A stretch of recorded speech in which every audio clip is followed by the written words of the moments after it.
Bom, foi em 1914 que nós ouvimos falar sobre um musical escrito por Sr. Gurdjieff.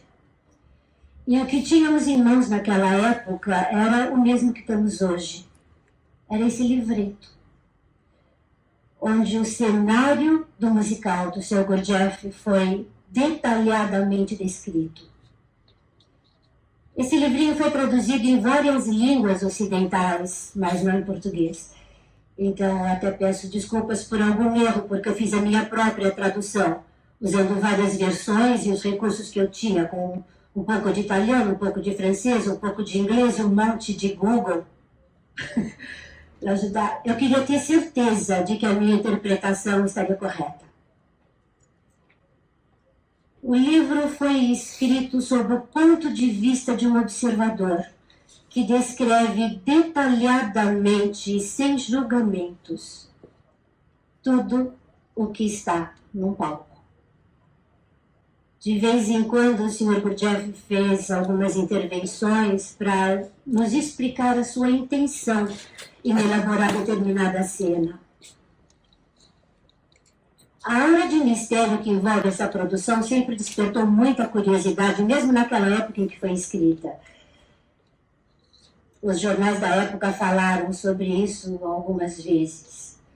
Mas o que o Sr. Gurdjieff sempre afirmou é que ele nunca teve intenção de colocar em evidência o sentido oculto, místico dessa história. Mas que, acima de tudo, tudo estava lá para ser visto.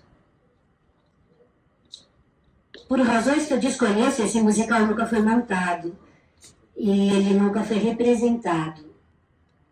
Resta para nós, então, uma história muito rica, um cenário descrito pelo autor da obra. Isso diz tudo. Eu quero agradecer às nossas mestras, a Mariana e Carmen, pela confiança que me acreditaram com essa tarefa, que eu vou agora apresentar dentro da minha visão e é com muita honra e muita humildade que eu apresento para vocês a luta dos magos.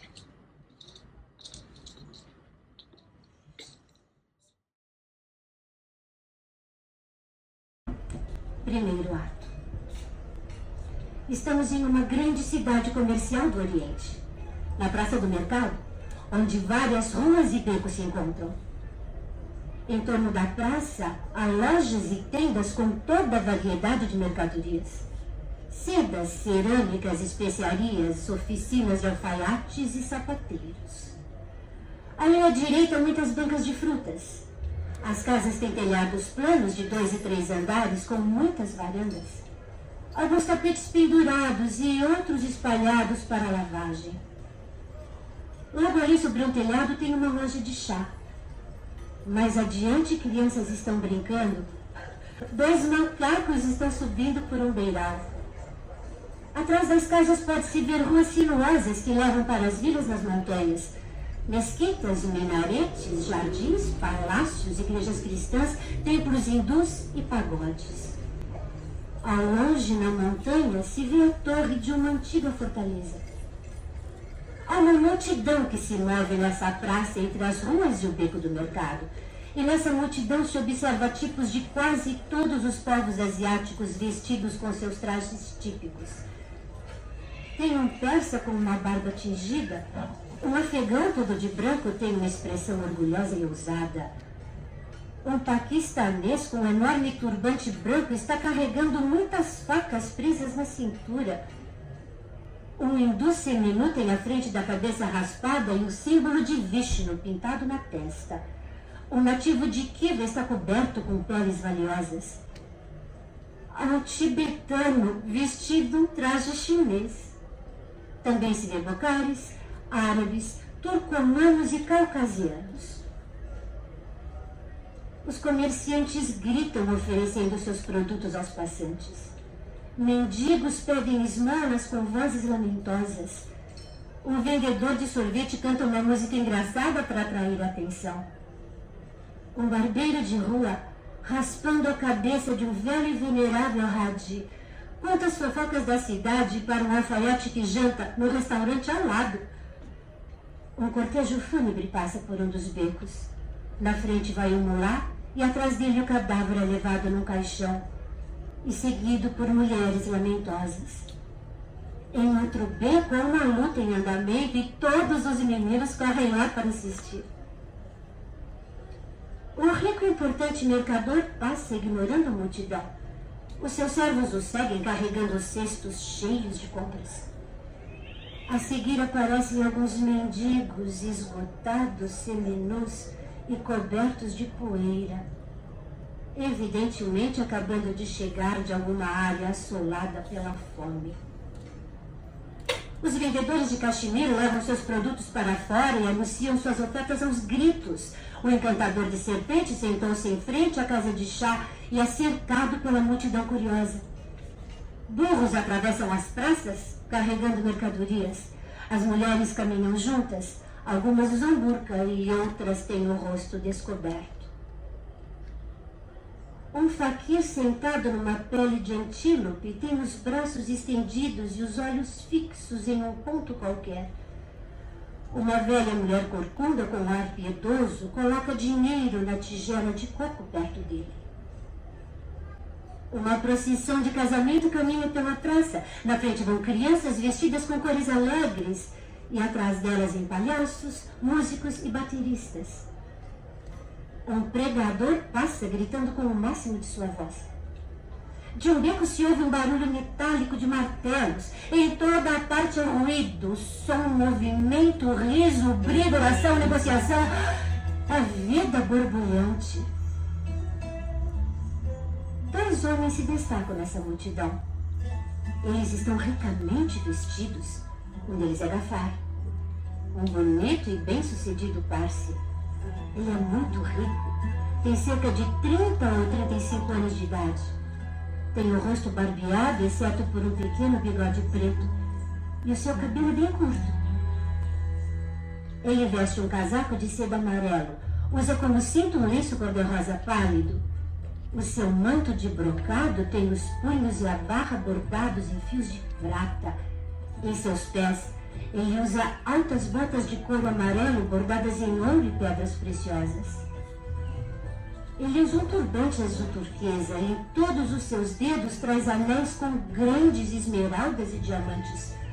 O outro homem é seu conselheiro Russola, vestido com igual riqueza, porém de forma descuidada. Ele é baixinho, robusto. Seu rosto mostra sutileza e astúcia. Ele é confidente de Gafar para os assuntos pessoais e intrigas amorosas. Gafar olha para algumas das mercadorias e para ocasionalmente para falar com algum conhecido, mas evidentemente nada lhe interessa. Em todos os seus movimentos pode-se ver o orgulho e o tédio de um homem saciado de prazeres. Para os de igual condição social, ele é condescendente e educado, mas para todos os outros, ele olha com desprezo e aversão. As coisas pelas quais as outras pessoas lutam e se esforçam para obter já não existem para ele. Neste momento, 2 mulheres entram na praça vindas de uma rua lateral. Uma delas é Zenaib, uma jovem com cerca de 20 ou 22 anos de idade, um tipo indo-persa, mais alta do que a média. Ela é muito bonita e está vestida com uma túnica branca e um lenço verde em volta de sua cintura. O cabelo é suave, está repartido ao meio, é adornado por um filete de ouro. Ela usa um lenço sobre a cabeça, mas o seu rosto está descoberto. A outra mulher é Ayla, sua dama de companhia. Ela é baixa, robusta, de meia idade. Tem uma aparência alegre e bem-humorada. Ela está vestida com um casaco de veludo azul sobre um chador violeta. Sua boca está coberta com um lenço. Zenaib carrega um rolo de pergaminho enrolado em um lenço de seda. Ela passa ao longo da praça graciosamente e dá esmola aos pedintes que encontra em seu caminho. Gafar a vê e a segue com os olhos. O rosto de Zenaide chamou a atenção dele porque, assim à primeira vista, ela lhe parece familiar. Ele pergunta quem é ela para Russola e para outros conhecidos, mas ninguém sabe. Ele continua a observar Zenaide, que agora está perto de uma mendiga que tem ao lado um menino mal e pouco vestido. Ele tem cerca de 8 anos e uma grande ferida aberta em seu braço descoberto. Zenaide percebe a ferida do menino, se dobra sobre a mulher e lhe fala amorosamente, apontando para uma das ruas laterais. Nota-se pelos seus gestos que ela está aconselhando a mulher a levar o menino até um determinado lugar onde ele pode ser curado. Todo esse tempo, Gafar não deixa de observá-la. Zenaide, sem ter nada mais apropriado para cobrir o machucado do menino, desenrola o pergaminho e usa um lenço de seda como atadura. Em seguida, acompanhada por Ayla, ela sai da praça por uma rua lateral. Gafar pede a Russola que a siga e descubra tudo que puder sobre ela. Russola segue Zenaide, enquanto Gafar vai até a mendiga. Sem saber porquê, ele quer aquele lenço que Zenaide enrolou no braço do menino. Ele oferece algum dinheiro pelo lenço, mas a mendiga se recusa a vendê-lo. Gafar então joga na mulher um punhado de dinheiro e tira o lenço do menino com essa força, voltando lentamente para o meio da praça. A mulher, espantada, recolhe o dinheiro e, tomando o menino pela mão, se dirige ao beco que Zenaide indicou. Russola retorna. Com um ar debochado de gestos depreciativos, ele conta a Gafar o que descobriu.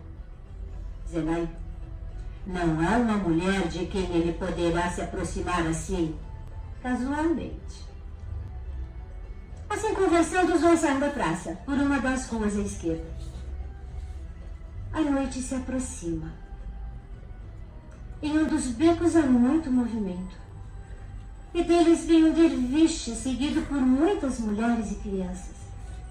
Esse derviche foi muito homenageado no país ultimamente e ele goza de grande respeito por todos de diferentes nacionalidades. Ele está recitando um poema sagrado. E ao ritmo dos versos, ele faz certos movimentos semelhantes a uma dança. Assim fala o poema. Deus é um só para todos, mas ele é 3. O homem peca, porque o homem é 7. Em sua totalidade, Deus é uníssono. Em sua divisão, ele é muitos sons. E em outra divisão, ele é contraditório.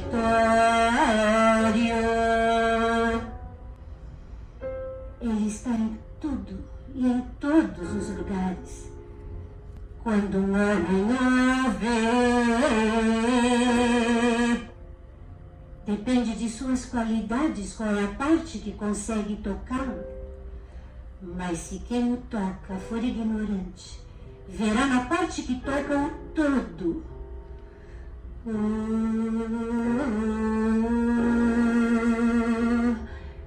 E sem dúvidas pregará sobre isso.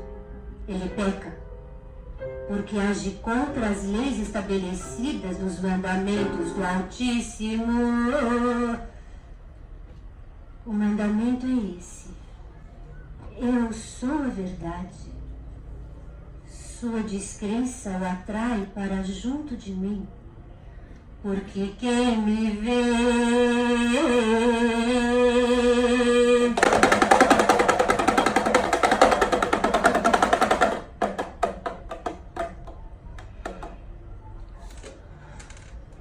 ninguém pode ouvir o final dos versos. A voz do derviche foi abafada pelo som dos tambores de um charlatão que vende medicamentos. A noite se aprofunda. Os comerciantes recolhem os seus produtos e fecham as suas lojas. No momento em que a multidão está no auge, a cortina cai.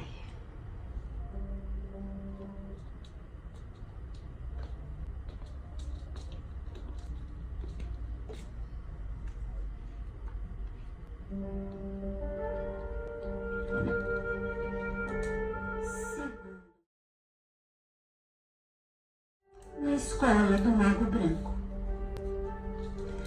É um salão espaçoso, com uma grande biblioteca, armários com diversos objetos, como parafusos, vidros, muitos equipamentos para o estudo das ciências, vários rolos de pergaminhos, há uma enorme janela com cortinas. À esquerda, uma porta leva para o interior da escola. À direita, uma porta leva para o exterior. Há uma ampulheta. Na mesa do lado esquerdo, alguns frascos, um óculos, um livro aberto, um microscópio. Tem um grande telescópio posicionado bem em frente à janela. Há um grande trono com um encosto alto, no qual está esculpido o símbolo do Enneagrama. Ao lado dele tem uma cadeira menor para o assistente do mago. Quando a cortina sobe, já há vários alunos no palco. Outros entram aos poucos. Eles são bem estruturados, de boa aparência, jovens, homens e mulheres que trazem uma expressão agradável no rosto. Eles estão vestidos com túnicas brancas, longas para as moças e na altura dos joelhos para os rapazes. Nos seus pés, eles usam sandálias. As moças têm o cabelo penteado de forma harmoniosa. Todos têm lenços amarrados na cintura. Eles estão todos ocupados organizando e limpando os equipamentos. Alguns estão lendo, outros estão agitando certos líquidos em vidros. O assistente do mago entra. Ele é um homem velho, de estatura mediana. Usa óculos e tem uma barba curta, rala e grisalha. Ele veste um manto amarelo sobre uma capa branca e curta, com um lenço violeta na cintura. Em seus pés, ele usa sandálias. Na cabeça, ele traz um capuz branco e nas mãos um longo rosário de madrepérolas. No peito, pendurado em uma corrente de prata, ele tem o símbolo do heptagrama. Os alunos cumprimentam o assistente do mago enquanto ele vai de um lado para o outro examinando e corrigindo os trabalhos. É evidente que a relação entre todos eles é gentil e amigável. O servo anuncia a chegada do mago. Os alunos se posicionam solenemente para recebê-lo e se curvam à sua passagem. Ele é um homem velho, alto, de boa postura, tem um ar bondoso e agradável e uma longa barba branca. Ele está vestido com uma túnica branca de mangas largas e trabalhadas. Em seus pés, ele usa sandálias.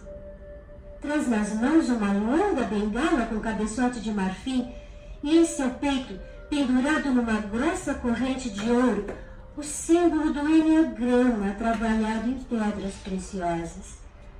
Ele caminha para o seu trono enquanto sorri gentilmente abençoando seus alunos.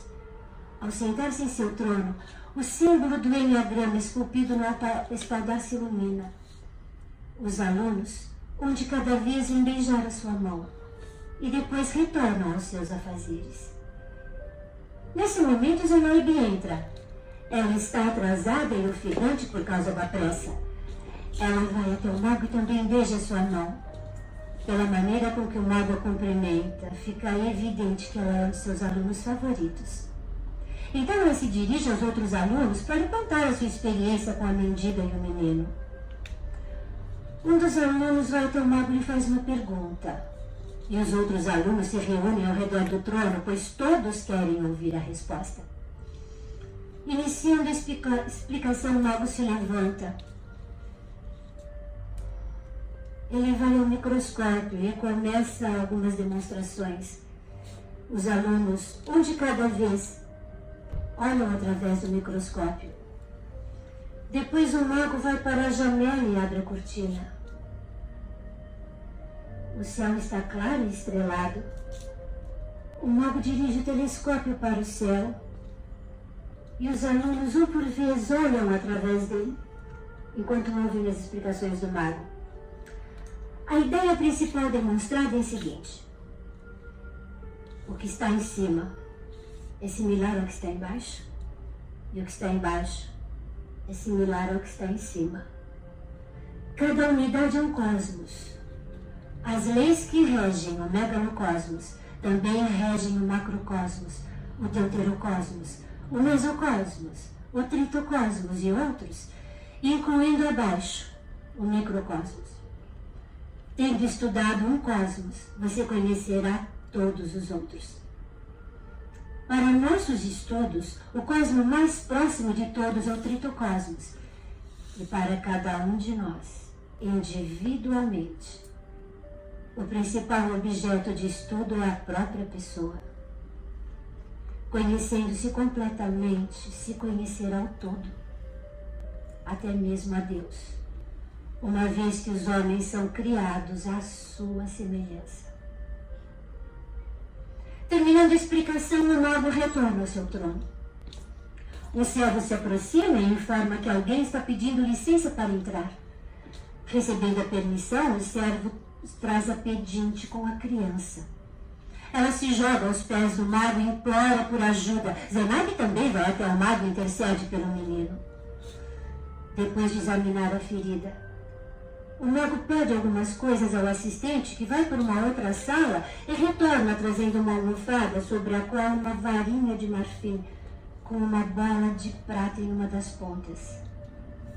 O aluno traz um lenço, um copo e um frasco contendo um líquido. O mago põe o líquido no copo, mergulha o líquido e coloca-o sobre o braço do menino.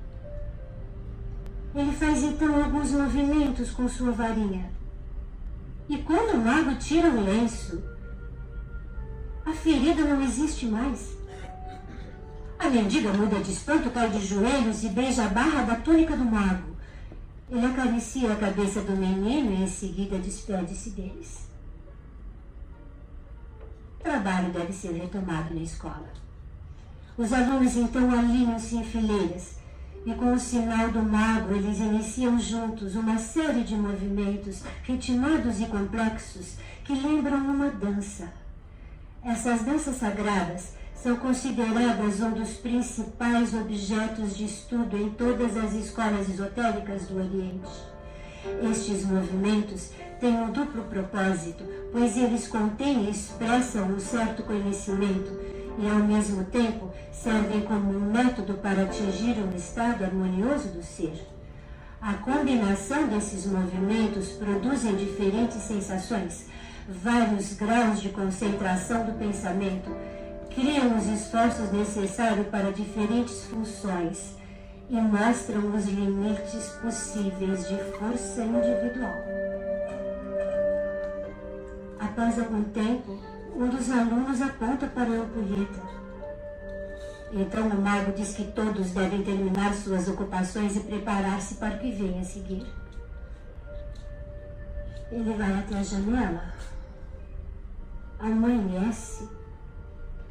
O sol está nascendo no horizonte. E quando os primeiros raios aparecem, o mago branco, seu assistente, e os alunos atrás dele se ajoelham. Eles oram e a cortina cai lentamente.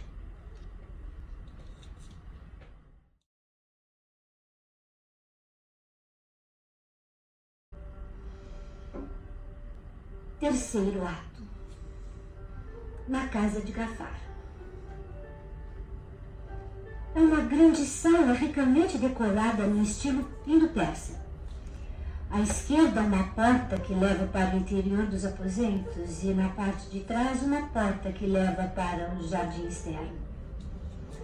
Tapetes e objetos luxuosos como aparelhos de fumar, taças para sorvete, lapidadas em cristal. Sobre uma mesa, um requintado conjunto de ânfora e bacia para lavar as mãos. Gafar está andando pelo quarto. Ele está sem túnica, mas usa na cabeça um turbante adornado com pedras preciosas. Todos os seus movimentos revelam que ele está inquieto. Ele está sentindo que coisas completamente novas estão acontecendo com ele.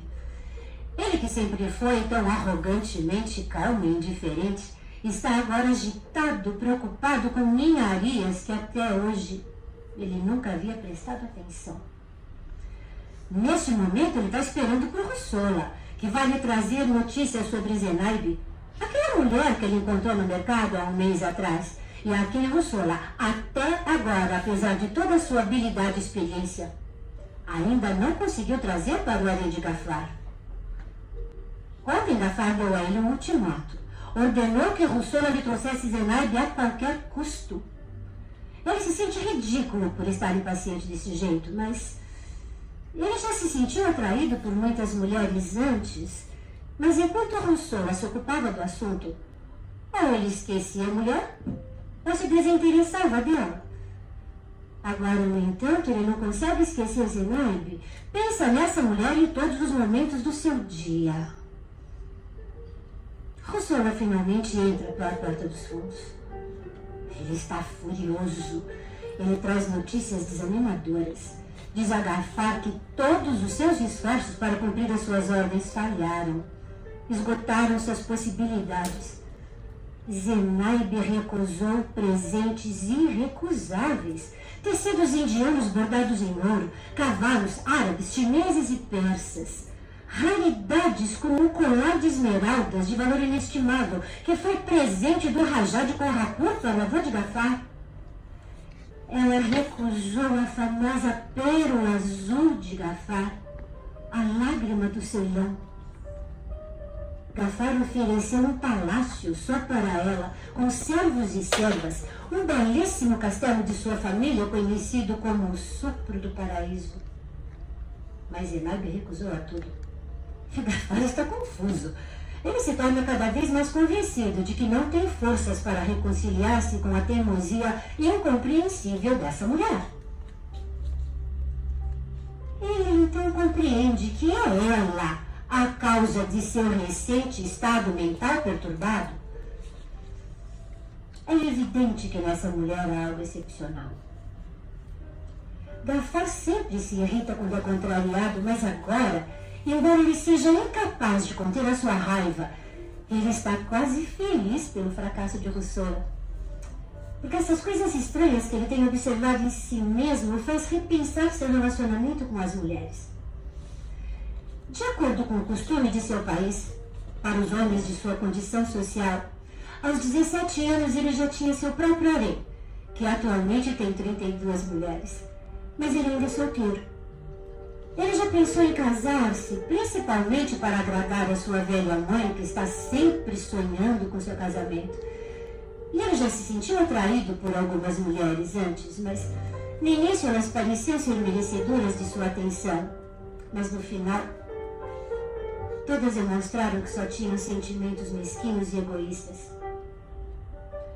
Algumas foram motivadas pela paixão por um homem tão jovem e bonito, outras pelo luxo que ele poderia proporcionar a elas. Para outras era a vaidade de ter sido escolhida por um nobre. Gafar percebia essas coisas, e isso desencantava totalmente. E agora, de repente, percebe dentro de si esse estranho interesse por essa mulher incompreensível. Será possível que ela seja verdadeiramente tão diferente de todas as outras? A aparência de Zenaide o impressionou à primeira vista, mas além disso, o que mais ele sabe sobre ela? De acordo com as informações obtidas por Russola, Zenaide é a filha única de um rico militar de uma cidade distante. Ela tem 21 anos de idade e é completamente livre. Nunca foi prometida a ninguém. Ela mora sozinha, com alguns empregados e uma velha chamada Ayla. Na casa de seu pai, ela dedicava-se ao estudo das ciências e veio aqui para estudar na escola de um mago. Ela frequenta essa escola todos os dias e o restante do tempo permanece em sua casa, envolvida em seus estudos. Tudo isso é muito estranho, diferente de tudo que Gafar conhece. E ele está disposto a pagar qualquer preço para possuí-la. Em meio a esses pensamentos, o rosto de Gafar de repente se ilumina. Fica evidente que ele teve uma grande ideia. Ele percebeu que é impossível seduzir Zenaide usando os mesmos meios que atraem outras mulheres. Sendo assim, resta apenas uma coisa a fazer: casar-se com ela. Mais cedo ou mais tarde ele deve tomar uma esposa e ele não vai achar outra mais bonita que Zenaide. Se ela puder provar que será uma esposa apropriada, será uma alegria enorme para a mãe dele. A realização dos sonhos dela. Gafar conta sua decisão para Russola. Convoca um servo e dá-lhe uma ordem. O servo sai da sala e logo retorna com uma senhora idosa, que é uma parente próxima de Gafar. Ele explica sua decisão e pede que ela inicie imediatamente os preparativos para o casamento. A velha senhora diz que vai realizar a sua incumbência com prazer e assegura que a cerimônia será um sucesso. Ela afirma que todas as mulheres do país, todas elas invejarão a sua escolhida, pois sabem que a felicidade está assegurada a qualquer uma que tornar-se a sua esposa. Ela pede a companhia de outras 2 mulheres, e todas as 3, cobertas por chador, partem para a casa da noiva. Gafar está tão ansioso e agitado que Russola sugere algo que os ajude a se acalmar. Os pensamentos de Gafar estão longe e ele concorda quase sem perceber. Imediatamente, sob suas ordens, entram músicos que compõem uma orquestra com instrumentos raros, exóticos. São instrumentos musicais do Afeganistão, da Índia e do Turquestão.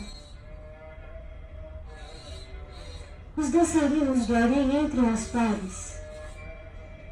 Esses dançarinos foram trazidos de diferentes países.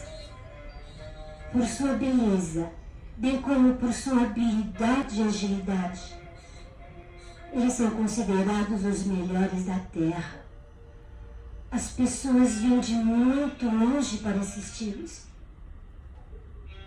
Ninguém poderia deixar de sentir-se arrebatado ao vê-los dançando em grupo, mas quando cada um deles interpreta a dança de seu próprio país, até os mais experientes juízes são levados ao êxtase. Há 12 bailarinos, todos eles vestidos em seus trajes típicos. Hoje, ou porque percebem o humor de seu amo, ou porque faz muito tempo que dançaram para ele pela última vez, eles dançam com excepcional entrega, abandono e desenvoltura. Primeiro, o tibetano realiza uma dança de sua misteriosa pátria. Em seguida, uma armênia da ilha de Mocha interpreta o som de uma música lenta e amorosa, uma dança de seu país, quase sonolenta, mas cheia de fogo oculto. É em seguida por uma russa do Cáucaso em uma dança leve como o ar. Em seguida, uma cigana, filha de um povo que esqueceu a sua terra natal, numa ardente e rodopiante dança que parece falar da liberdade das estepes e do fogo dos acampamentos distantes. Depois dela vem um árabe que começa lentamente seus movimentos e depois aceleram até um ritmo alucinante. Então, de repente, ele relaxa e desmaia em transe. Em seguida, um baluquistane, um georgiano, um persa, uma indiana indecente. Cada um, através de seus movimentos, manifestam a alma, a natureza, o temperamento e o caráter de seu país. Gafar está indiferente a tudo. Ele sempre se encantou com seus dançarinos, mas hoje ele olha para eles quase sem vê-los.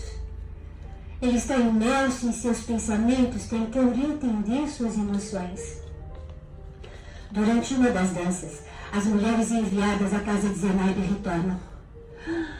Com um olhar mortificado, a velha senhora diz a Gafar que a sua proposta não foi aceita. Gafar enlouquece de raiva, expulsa todos para fora da sala e fica sozinho com Russula. Gafar está transtornado. Ele poderia esperar qualquer coisa, mas isso vai além de sua compreensão. Nunca em sua vida ele experimentou tamanha humilhação. Russula está calado, pois é um pensamento revirando o seu cérebro. Ele se dirige a Gafar e propõe uma ideia. Gafar escuta com o rosto sombrio. O que ele ouve vai contra seus princípios, mas ele está cego pelo desejo. Ele se sente tão insultado que ele concorda com a ideia de Russula. Ele chama um servo e encarrega de entregar uma mensagem. Em pouco tempo, uma velha feiticeira entra acompanhada pelo servo. Ela é baixa, curvada, com cabelos grisalhos, despenteados e um olhar inquieto e desleal. Sua pele é enrugada e ela tem uma verruga peluda no nariz. As mãos magras são longas e vigorosas e tem as unhas sujas, muito sujas. Em seus pés, ela usa chinelos turcos. Ela está coberta com um chale de lã sujo, preto e remendado, e traz na mão um velho cajado retorcido. Gafar pergunta à feiticeira se ela pode encantar uma mulher para que se apaixone por ele. A feiticeira, com expressão confiante, responde afirmativamente, mas quando ela ouve o nome da mulher, treme de medo e diz, não, nesse caso não, ela é impotente. Gafar oferece ouro, mas dessa vez o ouro não pode ajudá-la, porque a feiticeira é incapaz de fazer isso. Mas ela diz que conhece alguém que pode enfeitiçar Zenaide. Mas será necessário dar a ele muito mais do que o ouro que ofereceram para ela. Gafar está decidido e concorda em ser guiado pela feiticeira. O servo entra e os ajuda a vestirem os casacos. Enquanto isso, por ordem de Gafar, outros servos trazem dos aposentos internos muitos sacos cheios de presentes.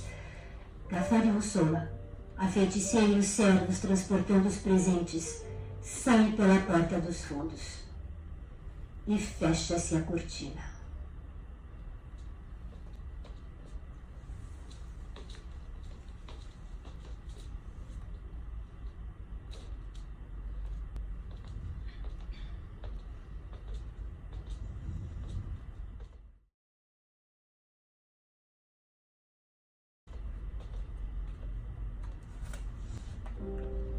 Quarto ato.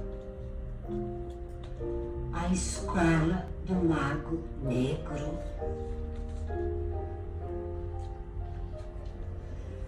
É uma grande caverna, fria, úmida e escura. Na parede do fundo há uma escada que sobe para a entrada. À esquerda uma passagem. Há um fogão, onde o fogo arde. Em frente ao fogão, há uma criatura peluda, seminua e desgrenhada, alimentando fogo com um tridente estranho. Perto do fogão há um esqueleto humano. No fundo da caverna, um trono esculpido de uma pedra. Em uma haste é o símbolo do pentagrama. Pendurados no teto há vários animais empalhados. Corujas, sapos, morcegos, crânios humanos, aranhas. Livros, frascos, pergaminhos, tudo está em desordem. Uma jiboia desliza livremente enquanto gatos pretos caminham pelo chão. Esta é a escola do temido Mago Negro, Quando a cortina sobe, seus alunos estão se movendo pela caverna. Alguns leem a sorte nas cartas, outros estão estudando a linha nas mãos. Alguns, no canto, preparam encantamentos e poções. São homens e mulheres, jovens e velhos, mas todos em comum têm uma aparência desagradável, com olhos desleais, cabelos desgrenhados e verrugas. Todos têm movimentos cortantes, truncados e duros. Eles se relacionam de forma hostil e zombeteira. Estão vestidos de uma forma desleixada em curtos casacos de cor violeta, calças pretas. E em seus pés usam velhos chinelos turcos. Alguns deles são tatuados no rosto e nas mãos. Um dos alunos começa a se movimentar estranhamente num ritmo lento. Isso parece divertir os outros, que deixam suas ocupações para se juntar a ele. À medida que o número aumenta, eles aceleram os movimentos desordenados e emitem gemidos estranhos. Nesse momento, ouve-se um barulho lá fora na caverna. Alguém se aproxima. Imediatamente, os alunos empurram-se com medo, correm de volta para seus lugares e agarram-se às suas ocupações, tentando dar a impressão de que eles nunca interromperam. O mago negro entra pela porta da esquerda. Ele é um homem de estatura mediana, magro, com uma curta barba grisalha, olhos negros com cílios longos e cabelos espessos e despenteados. Seus movimentos são bruscos. Ele tem um caminhar arrastado e seu olhar revela um desprezo penetrante. Ele está vestido com um casaco de seda preto. Os pés, ele usa sandálias turcas. Ele tem na cabeça um capuz preto. Em sua mão traz um longo chicote, em seu peito pendurado num cordão, ele tem um pentagrama dourado. Com a entrada do mago, todos os rostos ficam ainda mais sombrios. Ele vai para o seu trono sem olhar para ninguém. No caminho, ele empurra um dos seus alunos. Ele senta-se e o símbolo acima do trono se acende. Ele abre a sua túnica, descobrindo o peito e o abdômen. E os alunos vão até ele e o beijam na barriga. Com um chute, ele derruba um deles. Os outros alunos, com maldosa covardia, zombam do homem caído, enquanto se movem de forma estranha e desordenada. E então a feiticeira desce pela rampa com uma vela na mão.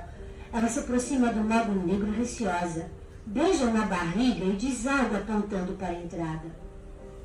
Com o movimento da cabeça, o mago consente. A velha então sai rapidamente e retorna com Gafar, Rossola e os dois servos carregando sacos de presentes.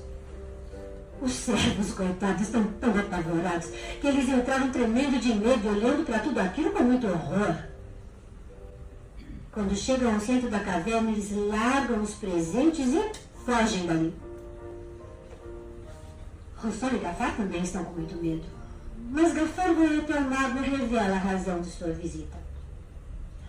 O mago ouve interessadamente, mas quando Gafar menciona o nome de Zenaib, ele se recusa a fazer qualquer coisa, e sabendo, assim como a feiticeira, que Zenaib é uma pupila do mago branco.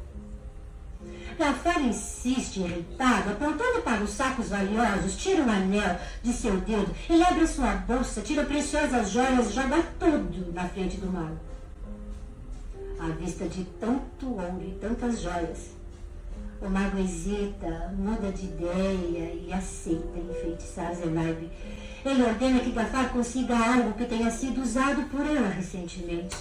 E Gafar lembra-se do lenço de seda que ele comprou da mendiga e traga para o mago, que aponta para um canto da caverna e diz que esperem lá.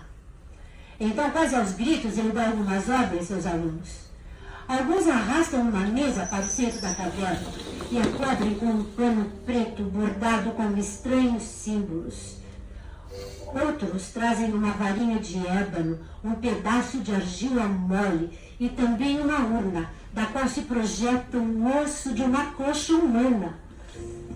O mago abre a sua túnica e esprega na sua pele um unguento. Sobre as costas ele coloca um manto vermelho. E no peito tem uma caveira com ossos cruzados. Ele pega o lenço de seda de Zenaide e amassa junto com a argila, quase que na forma de uma figura humana. Ele coloca sobre a mesa e o mago dá uma ordem aos alunos, que formam um círculo, homens e mulheres alternando-se. O homem de pé à direita do mago e a mulher à sua esquerda seguram os próprios cotovelos com as mãos livres.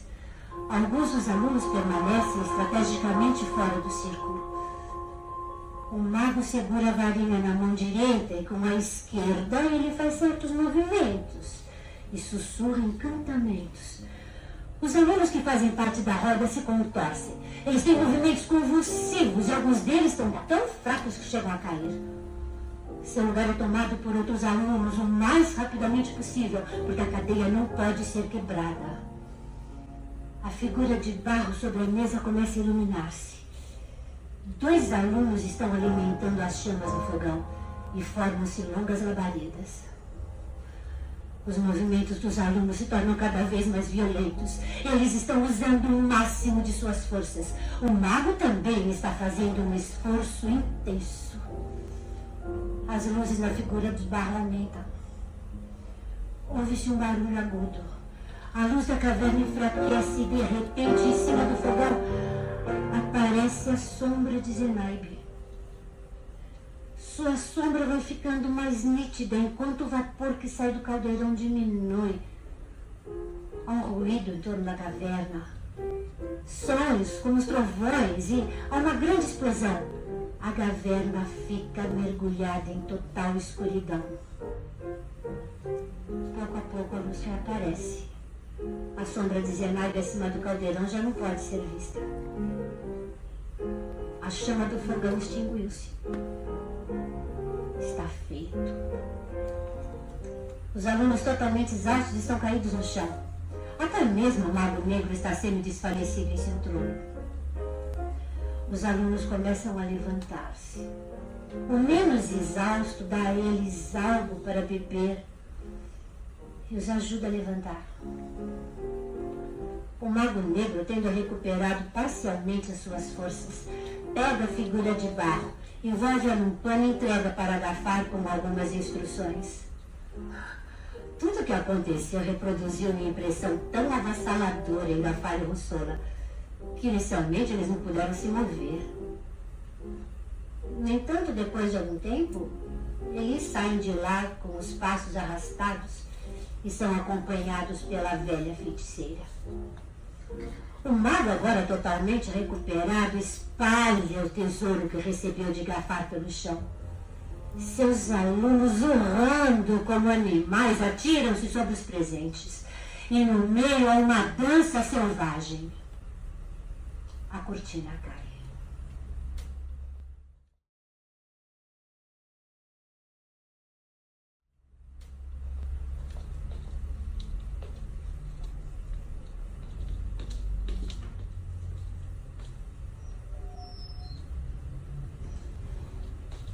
Quinto ato. De volta à escola do Mago Branco. Quando a cortina sobe, o Mago Branco está reunido com seus alunos. Mas Zenaide não está lá. O mago está orientando os seus alunos, que em grupos fazem suas tarefas. De repente, Ayla entra correndo, cai de joelhos e com gestos desesperados diz que algo terrível aconteceu com Zenaide. O que ela relata é tão inesperado que no primeiro momento o mago não pode entender o que ela está tentando dizer. Ele está surpreso e os alunos se olham assustados. Ele quer entender o que está acontecendo e para isso pede a colaboração de seus alunos, que prontamente concordam em ajudá-lo. O mago escolhe um deles, coloca-o em uma cadeira, segura suas mãos e olha fixamente em seus olhos. Quase que imediatamente o aluno adormece. A sala emerge em semi-escuridão. O aluno está em profundo sono hipnótico. O mago fez perguntas para o homem adormecido e suas respostas são reproduzidas em imagens que aparecem na parede dos fundos. É o quarto de Zenaide. Ela está sozinha. Cada um de seus movimentos e cada expressão do seu rosto mostra que há uma luta poderosa dentro dela. Ela está subjugada por algo mais forte que ela. Pode-se notar, a partir de seus gestos cheios de tristeza e desespero, que ela passa por um grande sofrimento. Às vezes parece que tenta se defender de alguma coisa. Sua mente está resistindo bravamente a alguma coisa que se instalou nela. Ela está mergulhada em emoções e sentimentos contraditórios. É medo, desejo, curiosidade, vergonha. Coisas que alternam-se dentro dela. Ayla, ao entrar, não reconhece o olhar de sua senhora. Zenaib está mudada, mal nota a presença de Ayla. Nesse momento, Russola entra em seu quarto e tem nas mãos uma bandeja cheia de joias enviadas por Gafar. Apesar do espanto de Ayla, Zenaib não se surpreende. Parece até que ela estava esperando por isso. Sem questionar, ela pega as joias com gestos automáticos e experimenta em frente a um espelho. Aí está atônita. Ela sabe que nada disso pode ser natural. Então ela se joga de joelhos diante de Zenaib e implora para que ela não dê ouvidos ao sono. Mas Zenaib está completamente mudada. Rispidamente ela ordena que a velha mulher se cale. Então cobre-se com um manto e segue Russola. Ayla, em desespero, coloca seu chale e sai às pressas. Ela vai procurar ajuda. A imagem desaparece. O mago branco já entendeu o que aconteceu. Ele sabe que precisa agir imediatamente. Ele dá uma série de instruções para seu assistente e para os alunos que agem apressadamente. Movem uma mesa para o centro da sala e trazem o que o mago pediu. Vestimentas, frascos, sobre uma almofada trazem uma varinha de ouro com uma bola de marfim. Com movimentos delicados, eles cobrem a mesa com uma toalha branca, bordada com símbolos astronômicos e fórmulas químicas. O mago coloca manípulo sobre os braços, protege o abdômen com um cinto dourado e calça algo parecido com galochas de borracha. Em sua cabeça, ele coloca uma espécie de coroa. É uma faixa larga de tecido com 3 cores de pontas finas. Sobre o casaco, o mago veste uma túnica estranha, algo semelhante a um casulo. Os alunos, sob orientação do assistente, também se aprontam. Todos lavam as mãos, chacoalhando-as para baixo algumas vezes, e depois bebem um líquido. O mago está pronto. Ele pega 2 recipientes de formas semelhantes, unidos por uma barra de cobre, e coloca sobre a mesa. Ele derrama um líquido no recipiente. Sobre a mesa há 9 velas. 6 estão acesas e 3 apagadas. O mago segura a varinha na mão esquerda e murmura algumas palavras desconhecidas. Ao mesmo tempo, 4 dos alunos, 2 homens à sua direita e 2 moças do lado esquerdo, fazem passes sobre o recipiente que estão na mesa. Nota-se como eles se esgotam rapidamente ao fazer isso, e então são imediatamente substituídos por outros pares. Do centro do recipiente maior surge uma luz. Os movimentos do mago se tornam cada vez mais enérgicos e intensos. Ouve-se um som agudo, então um terrível estalo, seguido por uma explosão assustadora. Na parede do fundo, pode-se ver o que está acontecendo na caverna do Mago Negro. Ele está em seu trono, se contorcendo em movimentos convulsivos. O Mago Branco está usando o máximo de suas forças. Então o Mago Negro, ainda em convulsões, é arremessado para fora de seu trono. A caverna emerge em total escuridão. O silêncio é opressivo. E quando a luz retorna, a imagem do Mago Negro desapareceu totalmente. O Mago Branco está no limite de suas forças, mas o trabalho ainda não acabou. Zenaib exige cuidados. O mago, segurando a varinha na mão esquerda, fecha os olhos e sussurra algumas palavras com grande concentração. O que o mago vê é refletido na parede dos fundos. numa imagem clara. Vê-se o quarto de Gafar. Ele está recostado no divã com uma expressão de satisfação, porque Zenaide está sendo preparada lá na areia. Então ela é trazida por uma mulher que inclina-se diante de Gafar e sai imediatamente. Gafar se levanta, toma Zenaide pelas mãos e está prestes a deitá-la no divã, quando de repente